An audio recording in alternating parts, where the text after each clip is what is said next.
할렐루야. 우리 자유인은 성도 인사하겠습니다. 밝은 미소를 가지고 한번 인사할까요? 사랑합니다. 축복합니다. 은혜 많이 받으십시오. 벌써 봄이 성큼 다가온 가운데서 오늘 고린도 말씀을 함께 은혜를 받고자 합니다. 새벽 예배를 마치면 제가 요즘 조금 생활의 리듬이 조금 바뀌어졌지만은 얼마 동안은 헬스 운동을 스포츠 센터 가서 했습니다. 근데 거기서 이제 여러분들을 만나고 또 전도도 하고 또 그런 일을 하고 있는데 그 가운데 아주머니 한 분이 계시는데 이분이 굉장히 재미있어요. 어떻게 저한테 인사를 하냐면 볼 때마다 가끔씩 저한테 이렇게 인사를 합니다. 요즘 사업 잘 되나요? 이렇게 물어봐요. 요즘 사업 잘 되냐고. 그래서 그 말을 들을 때마다 생각을 좀 하게 돼요. 이분이 내가 다른 사람들이 이제 제가 목회자인 줄 좀 아시는 분도 계시고 그 무리 중에 한 분이신데 요즘 사업 잘 되냐고. 본인이 특별한 종교를 가지고 있는 그런 분도 아니시고 그래서 제가 이야기하고 있습니다. 사업 잘 되고 있습니다. 이렇게 이야기할 때도 있고 또 아니면 사업이 좀 어려워요. 좀 와서 좀 도와주세요. 또 이렇게 이야기를 할 때가 있습니다. 아마 그분은 교회를 다니지 않으셨기 때문에 그것을 잘 몰라서 그런 말을 한다면 그러면 우리들에게 한번 물어봅시다. 과연 교회가 잘 된다. 과연 교회가 잘 된다는 게 무슨 말일까? 사람들은 말합니다. 세상 사람도 종종 그런 말을 하고 교회를 다니시는 분들도 그런 말을 합니다. 교회가 기업 같다라는 이야기를 할 때가 있습니다. 무슨 말일까요? 다양한 의미가 있겠지만은 기업에 고객이 많아진 것처럼 성도도 많아지고 큰 대기업들은 빌딩을 이렇게 건축해서 올리고 하는데 예배당도 막 올리고 그런 것들을 이야기를 하고 있는 것일까? 우리는 그렇게 생각할 수가 있습니다. 교인도 많아지고 교회 빌딩도 해주고 우리가 부흥했던 우리 안산 교회 목사님은 헌금을 저희 교회에 드리면서 이 예배당이 사랑이 머무는 교회에게 주십시오. 이렇게 감사의 제목으로 올리셨습니다. 자, 우리는 오늘 우리가 교회가 잘 된다. 하나님께서 세우고자 하는 잘됨의 의미는 무엇일까? 그것을 말씀을 통해서 다시 한번 깨닫고 그 말씀대로 달려갈 수 있는 우리 사랑이 머무는 교회 귀한 성도님 되시기를 주의 이름으로 축복합니다. 자, 오늘 말씀은 실제로는 9절까지 읽었지만 3절이 우리에게 핵심으로 다가옵니다. 2절입니다. 2절이 핵심인데 2절 말씀 같이 한번 읽어보도록 하겠습니다. 시작. 고린도에 있는 하나님의 교회 곧 그리스도 예수 안에서 거룩하여지고 성도라 부르심을 받은 자들과 또 각처에서 우리의 주 곧 그들과 우리의 주 되신 예수 그리스도의 이름을 모든 자들에게 오늘 사도 바울은 우리에게 말하기를 고린도에 있는 하나님의 교회다라는 이야기를 하고 있습니다. 고린도 지역이란 곳에 있는 하나님의 교회. 이 고린도 교회가 우리보다 그렇게 많은 사람들이 모이지 않았을 거예요. 그 속에 있는 하나님의 교회. 이 말이 참 그거예요. 뭐하냐면 하나님의 교회란 단어가 요새 오염이 돼버렸습니다. 왜 오염이 돼버리냐면 이런 단체가 있습니다. 하나님의 교회 세계 복음 선교회. 혹시 여러분 언론에 신문에 대문짝하게 광고가 나올 때가 있어요. 타이틀은 굉장히 좋죠. 하나님의 교회 또 세계 복음 선교회. 세계 복음을 전하는 선교 단체인가? 문제는 전혀 하나님의 교회가 아니에요. 여러분 혹시 안산홍이라는 사람의 이름을 들어보셨습니까? 안산홍이라는 분이 돌아가셨죠. 이곳은 아버지 하나님도 있고 어머니 하나님도 계십니다. 안산홍 그분은 아버지 하나님, 내가 하나님이다. 그분이 돌아가셨어요. 돌아가지 않는다고 말을 했던 것으로 알고 있는데 돌아가시자 그의 부인된 분이 어머니 하나님이라서 이렇게 하나님의 교회라고 이야기를 하고 있습니다. 좀 안타깝기도 해요. 저희 교회도 자칭 하나님이 계시죠. 누가 있습니까? 우리 구하나 자매가 자칭 하나님이에요. 제가 카톡 넣을 때마다 하나님 이렇게 이야기를 해요.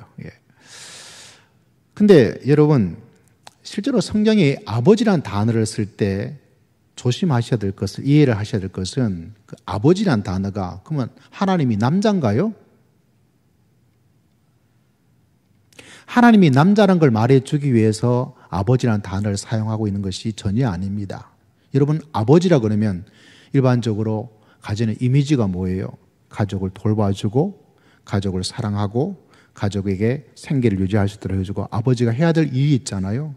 그 이미지를 우리에게 차용해서 하나님이 어떤 분이에요? 아버지와 같다. 여러분, 이 한 주간도 아버지 하나님께서 우리를 붙잡아 주시고 책임져 주시고 보호해 주시고 힘을 주시고 하나님께서 치료의 은혜를 허락하여 주실 줄을 믿습니다. 그 아버지를 우리에게 말해주는데 하나님이 그런 것들을 우리에게 설명해서 아버지지, 아버지가 남자다, 그런 의미는 전혀 아닙니다. 근데 역사를 보면 항상 이단이, 기독교가 출발했던 그때부터 이단은 항상 따라다녔어요. 한 번도 이단이 없던 시기가 없었어요.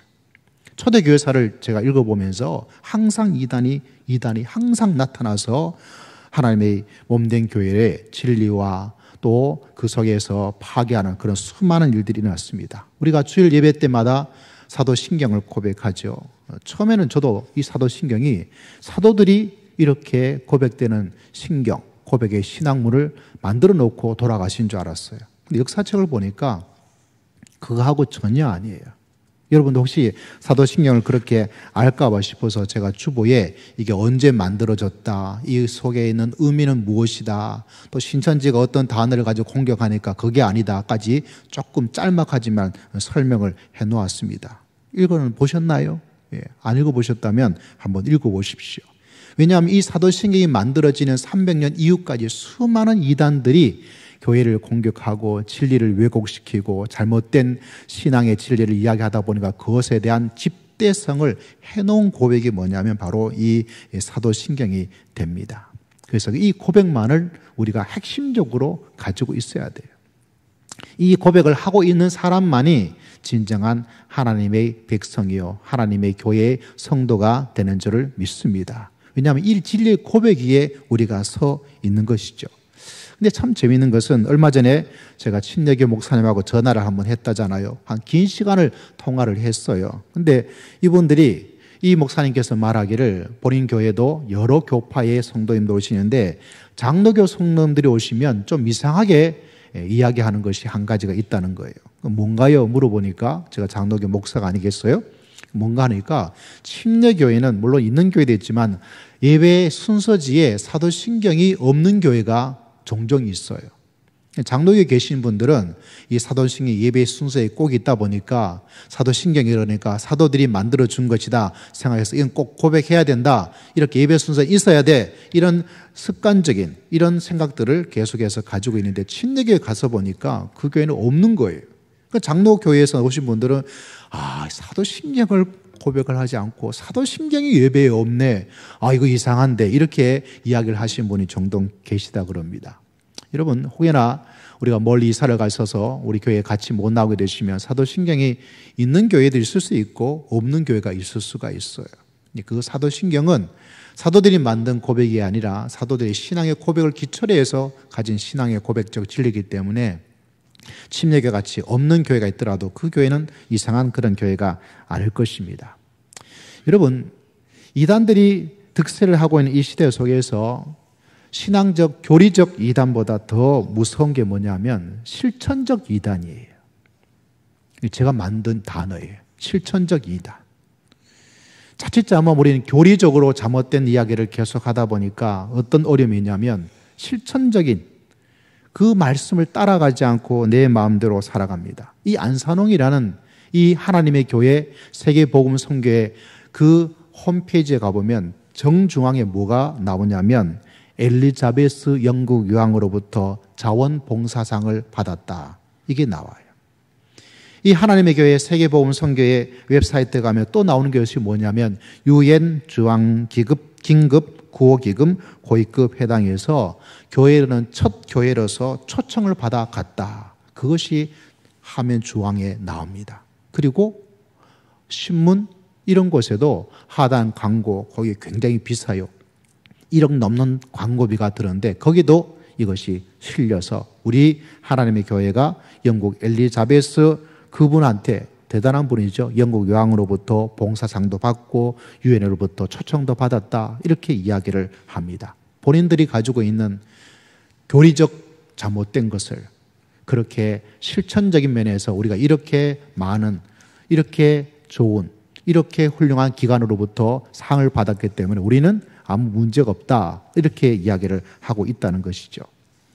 여러분, 그런 면에서 우리는 참 도전이 되어지기도 합니다. 여러분, 오늘 읽었던 2절 말씀에 고린도에 있는 하나님의 교회, 하나님의 교회이기 때문에 우리 사랑이 머무는 교회는 하나님의 교회인 줄 믿습니다. 하나님이 중요한 거예요. 교회의 주인은 누굽니까? 목사도 아니고 장로도 아니고, 우리는 이 교회를 우리 교회라 말하지만 우리 것도 아니에요. 누구의 것일까요? 누구 것이에요? 하나님의 것. 왜 내 것인데 하나님께 드리기가 좀 손해 난 것 같습니까? 우리 것이 아니에요. 물론 우리가 일반적인 용어로서 우리 교회, 우리 교회, 우리 교회, 그러면서 남의 교회, 남의 교회 말할 수 있는 건 아니잖아요. 그렇지만 이 교회의 모든 것들은 누가 주인이고 누가 가장 소중합니까? 살아계신 하나님께서 이 교회의 주인 되시고, 할렐루야, 살아계신 하나님께서 이 교회의 목자가 되신 줄을 믿습니다. 저는 말이죠, 대부분 우리 교회 주보에 바라보면 일반적으로 일면에 보면 거기에 담임 목사 누구라고 이름이 항상 모든 교회 주보에 다 있습니다. 그래서 보면 교회 담임 목사는 누군가 이렇게 금방 알 수가 있지요. 저희도 그런 일반적인 교회의 흐름을 따라서 그렇게 제 이름을 기록을 해놨지만 실제 제 마음은 좀 달라요. 거기에 굳이 담임 목사 이름을 적어야 된다면 담임 목사 해놓고 거기다 진짜 거기에다가 이름을 새기고 싶은 분은 제 이름이 아니에요. 누구 같습니까? 누구 이름이 들어가길 제가 원할 것 같아요? 담임 목사 해놓고 뭐 예수님, 담임 목사 해놓고 하나님, 이렇게 좀 하고 싶어요. 근데 사람들이 일반적인 그 흐름이 아니다 보니까 혹여나 그렇게 해놓으면 이거 굉장히 좀 이상하다, 이런 마음의 생각들을 사람들이 오해를 할까봐 그렇게 해놓고 있지 않습니다. 우리가 예배를 드릴 때 우리 다 함께 일어나서 예배를 드리지 않습니까? 여러분, 왜 일어납니까? 다른 것이 아니라 예전적 측면에서 예배를 시작하기 전에 하나님께서 이곳에 오심을 예전적으로 우리가 인정하고 그분을 맞이하기 위해서 우리 다 함께 일어나서 하나님께 예배를 드립시다 라고 합니다. 우리 예배를 마치면 또 어떻게 하죠? 또 다 함께 일어나서 함께 찬송합니다. 왜 다 함께 일어날까요? 일어나기도 쉽지 않은데, 다리도 아픈데, 다른 것이 아니라 예전적 측면에서 이곳에 오신 하나님께서 이곳을 나가시는 것을 그렇게 표현해 나가는 거죠. 실제로 제가 또 하나 하고 싶은 건 또 뭐냐면, 설교 말씀에 성경책을 읽을 때예요. 구약 성경에 보니까 이 성경 말씀 읽을 때 모든 사람들이 다 일어나서 그렇게 성경 말씀을 읽는 그런 모습이 있더라고요. 그만큼 하나님의 말씀을 존귀하고 높인다, 이런 의미를 가지는 예전적 모습이 아닐까 이렇게 생각을 합니다. 여러분, 우리 교회 담임 목사님은 하나님이세요. 혹여나 누가 너 교회 담임 목사님 누구냐 그러면 제 이름을 대심하시고, 실세 담임 목사님은 하나님이 계신다. 누가 담임 목사라고요? 하나님께서 이 교회의 담임 목사인 줄을 믿습니다. 그것이 바로 하나님의 교회가 가지고 있는 가장 중요한 특징입니다. 근데 여러분, 도대체 하나님의 교회가 가지는 가장 구체적인 내용은 무엇일까요? 2절 말씀을 다시 보면 우리에게 참 중요한 오늘 설교의 핵심이 그 속에 담겨져 있습니다. 2절 말씀을 다시 한번 읽습니다. 시작. 고린도에 있는 하나님의 교회 곧 그리스도 예수 안에서 거룩하여지고 성도라 부르심을 받은 자들과 또 각처에서 우리의 주 곧 그리들과 우리의 주 대신 예수 그리스도의 이름을 부르는 모든 자. 하나님의 교회란 단어를 설명해 놓고 그 속에서 첫 번째 등장하는 것이 뭐냐면 그리스도 예수 안에서 거룩하여지고 성도라 부르심을 받은 자들이다.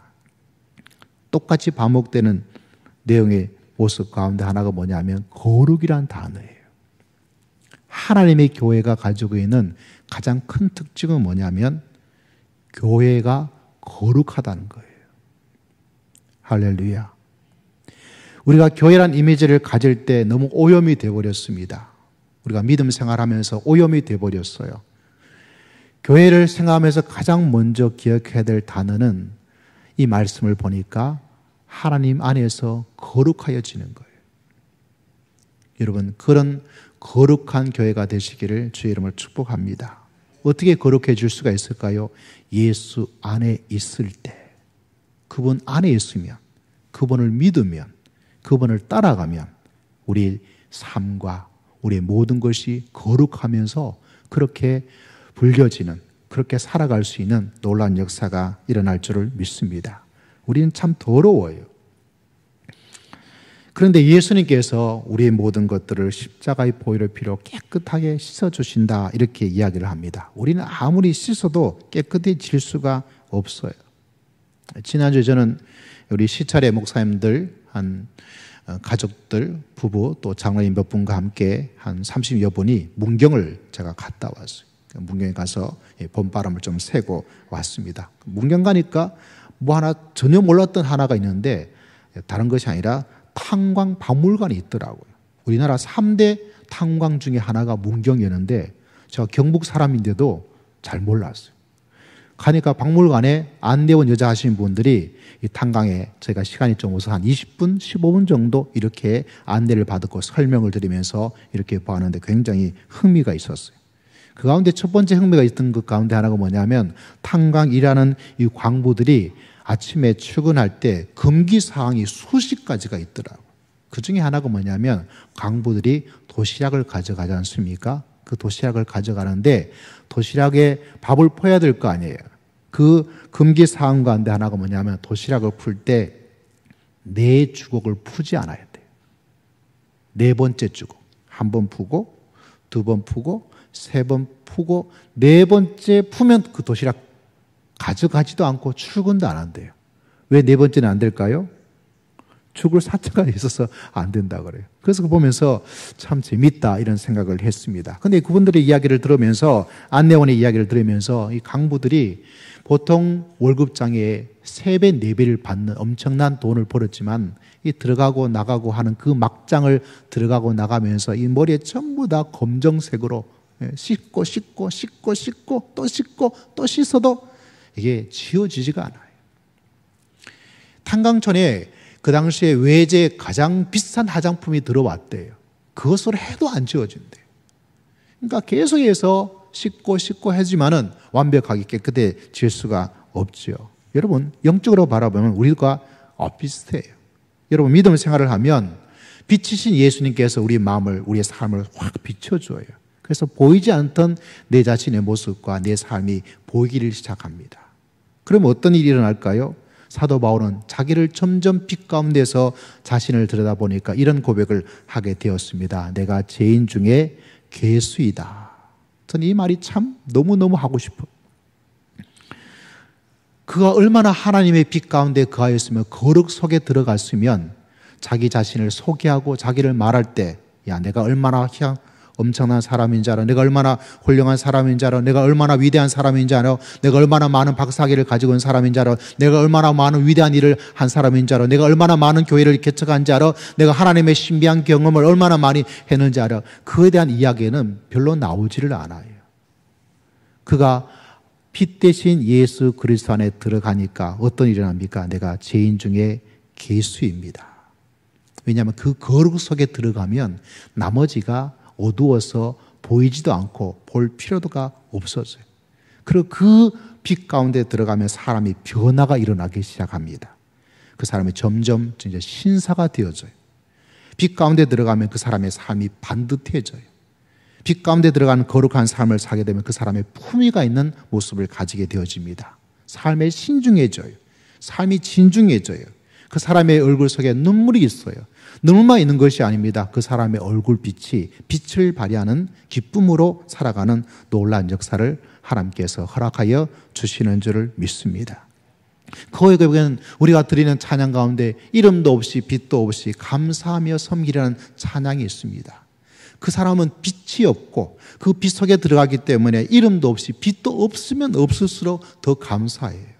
사도 바울이 그랬습니다. 그 빛 가운데 들어가는 삶을 사니까 그 자신이 드러내고 그 자신을 자랑하고 그 자신을 높이는 사람들은 아무 흥미가 없어져요. 도리어 이름 없이 빛도 없이 감사하며 섬기는 삶의 모습을 가지는, 왜 그런 삶이 일어나는지 아세요? 그것은 빛 대신 예수 그리스도, 우리를 거룩하게 만드시는 살아계신 예수 그리스도, 그분 안에 들어갈 때, 그분 속에 거할 때 그런 놀라운 역사가 우리 가운데도 일어날 줄을 믿습니다. 그것이 바로 믿음의 생활에 교회에 가지는 가장 중요한 모습 가운데 하나입니다. 근데 여러분, 온 세상에 뭐가 있어요? 짝퉁이 있잖아요. 짝퉁이 있어요.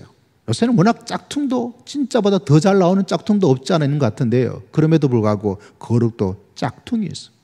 진짜 거룩은 무엇인가? 오늘 읽었던 2절 말씀에 보니까 고린도에 있는 하나님의 교회 곧 그리스도 예수 안에서 거룩하여지고 성도라 부르심을 받은 자들, 또 각처에서 우리의 주 곧 그들과 우리의 주 되신 예수 그리스도의 이름을 부르는 모든 자들에게, 다시 말하자면 반복되는 단어가 또 주란 단어가 나오고 있습니다.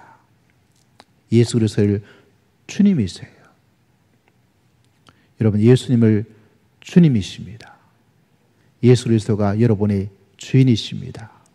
예수 그리스도가 여러분의 주인 되시기를 주의 이름으로 축복합니다. 그것이 바로 교회가 가지고 있는 가장 중요한 모습 가운데 하나입니다. 종이 뭐예요? 가라면 가는 거예요.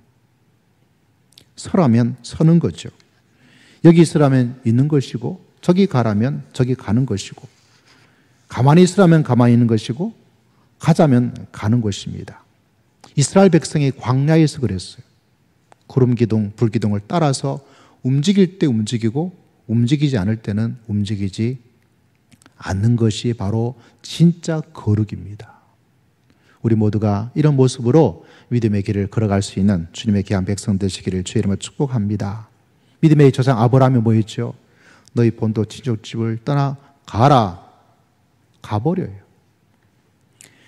하나님이 우리의 목적, 우리 인생의 주인 되심을 인정하는 사람은 계산이 없어요. 하나님이 원하시는구나. 그러면 갑니다. 그러면 그곳에서 생명의 놀라운 역사를 하나님께서 우리에게 베풀어 주실 줄을 믿습니다. 이삭, 네 아들 하나 있지?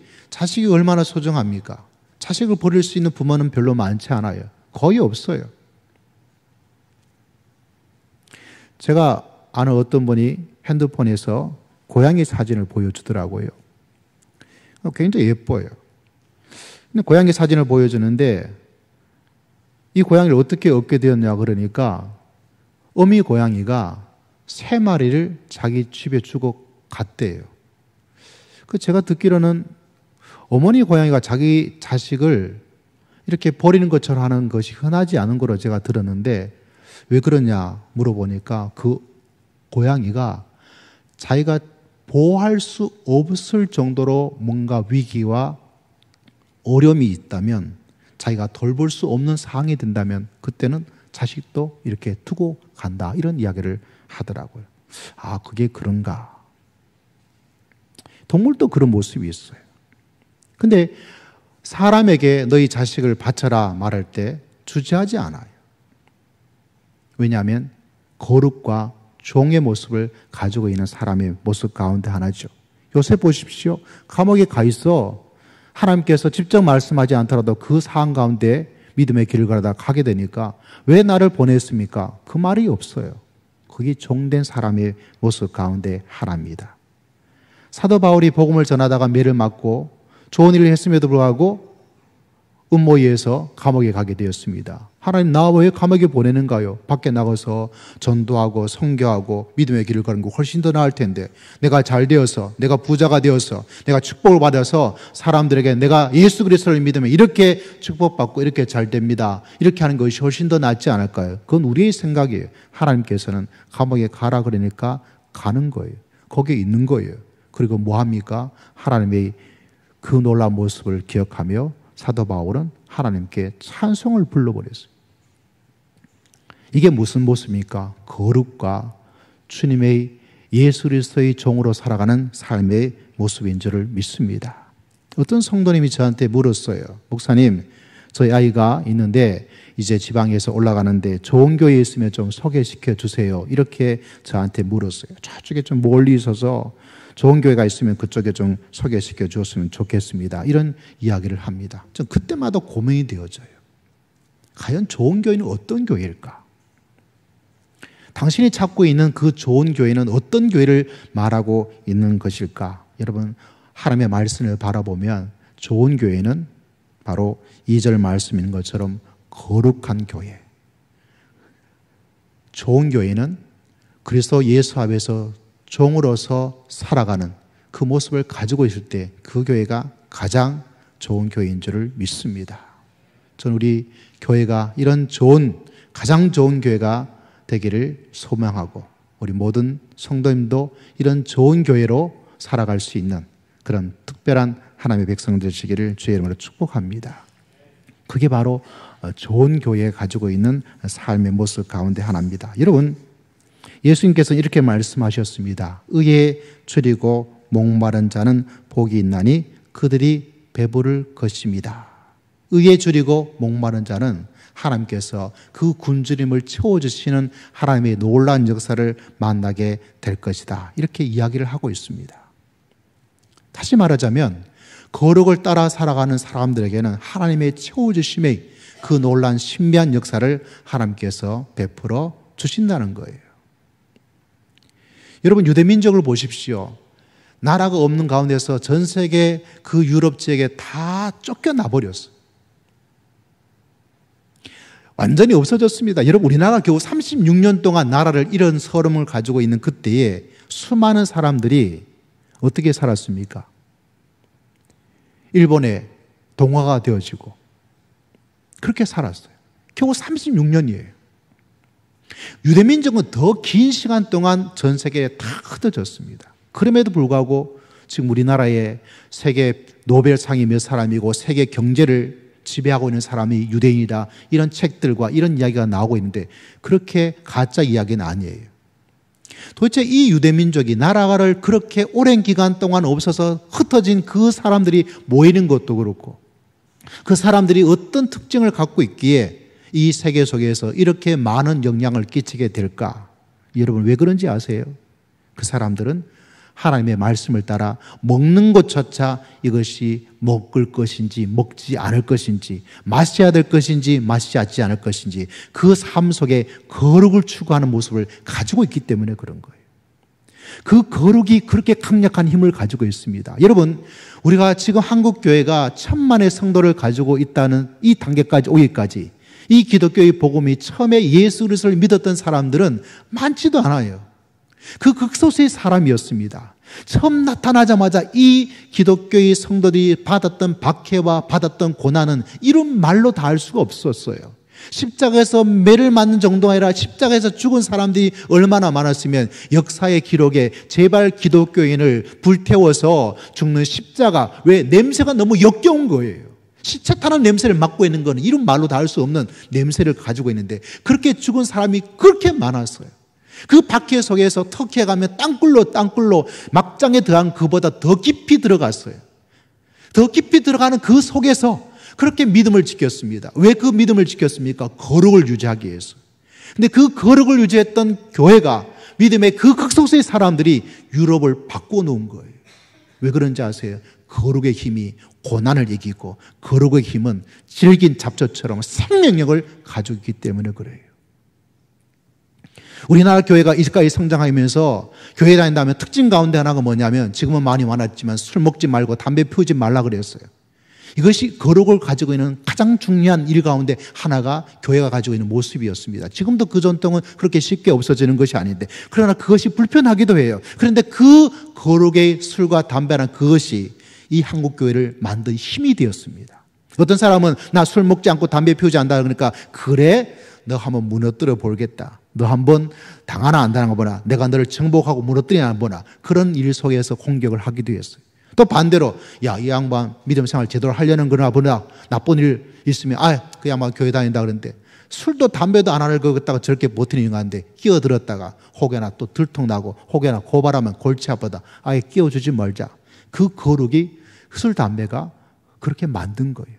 그 힘이 바로 한국교회입니다. 하나님께서 우리에게 이 거룩을 이야기하는 가장 중요한 힘은 그 본질의 거룩과 더불어서 이 거룩을 유지하려고 애를 쓰고 노력해 나갈 때 그것이 고난을 이기고 그것이 하나님의 배부름의 놀라운 역사를 하나님께서 베풀어 주실 줄을 믿습니다. 이 거룩을 잊어버릴 때 우리는 점점 배부름 같지만 헛배가 불러져요. 먹어도 배부르지가 않아요. 만족도가 없어지게 돼요. 여러분, 세상이 우리에게 원하는 것은 무엇입니까? 진짜 교회를 원하고 있어요. 진짜 거룩을 원하고 있습니다. 기업 같은 교회가 아니라 거룩을 지키는 사람들, 거룩을 유지하기 위해서 애를 쓰는 사람들, 하나님께서 우리에게 세우고자 하는 교회는 어떤 교회입니까? 다른 교회가 아니에요. 어떤 교회를 좋은 교회라고 말하고 어떤 교회가 하나님의 교회라고 말하기를 원하고 있습니까? 다른 것이 아니라 거룩을 지키고 예수 그리스도를 삶의 주인으로 모시고 그분 안에 거할 때 하나님께서 바로 나의 교회다 하나님께서 말씀하여 주실 줄을 믿습니다. 그때 우리의 삶 속에 배부름의 놀라운 역사가 일어나게 된다고 하나님께서 약속해 주셨습니다. 그것이 바로 교회예요.